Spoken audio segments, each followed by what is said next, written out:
Jeremy Clarkson has revealed how a poster he put up of Kate and William left BBC bosses furious. The star worked for the BB as the frontman of the original version of Top Gear from 1988 to 1999, before returning to present the new format alongside James May, 60, and Richard Hammond, 53, from 2002 to 2015. The broadcaster's decision to suspend Gary Lineker, 62, from Match of the Day last weekend, for criticizing the Conservative government's new asylum policy, has sparked a big debate about a Tory BBC amongst the public, and now Jeremy has weighed in. Jeremy has insisted everyone I met there in 25 years was flaming red, and that the mob is wrong. As evidence, Jeremy recalled his own telling off from the BBC over having a poster of Margaret Thatcher in his office.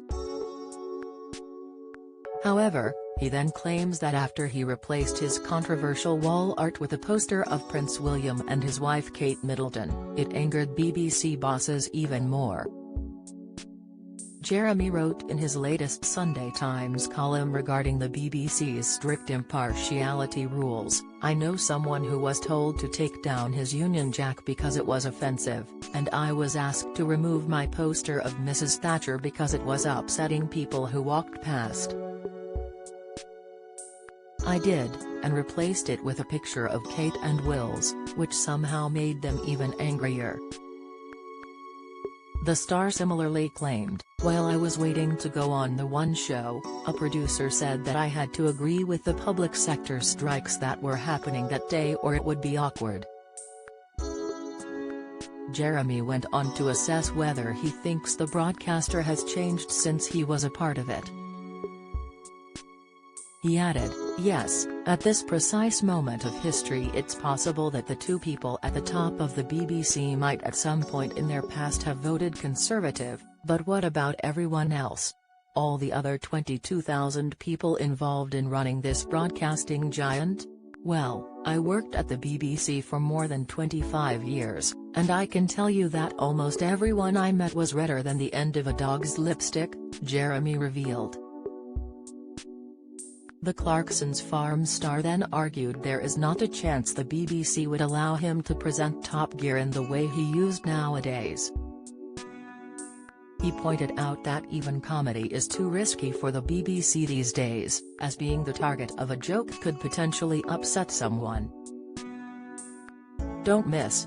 Eamon Holmes admits Hess trying so hard to walk again in new update. Latest, Amanda Holden leaves fans floored over wardrobe malfunction in skirt. Pics, Sky Sports F1's Naomi Schiff shares torture after farewell to racing. Exclusive, Jeremy also claimed BBC staff fear social media backlash, so they go out of their way to be even more left-wing.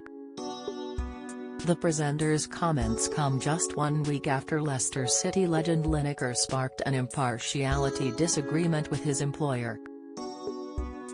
The football pundit was taken off air after sharing a tweet comparing the language used to promote the government's asylum seeker policy with rhetoric used in 1930s Germany.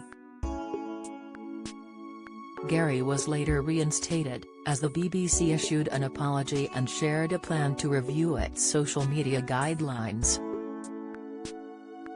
Lineker will abide by the editorial guidelines until a review of the BBC's social media policy is complete, BBC Director General Tim Davies said.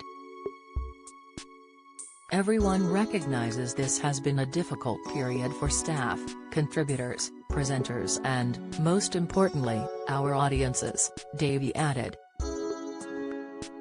I apologize for this.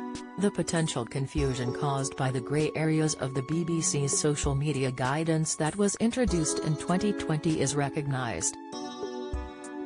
I want to get matters resolved and our sports content back on air. The broadcaster's social media guidelines are meant to be followed by BBC staff and presenters who work in news and politics, not those in other areas, such as sports.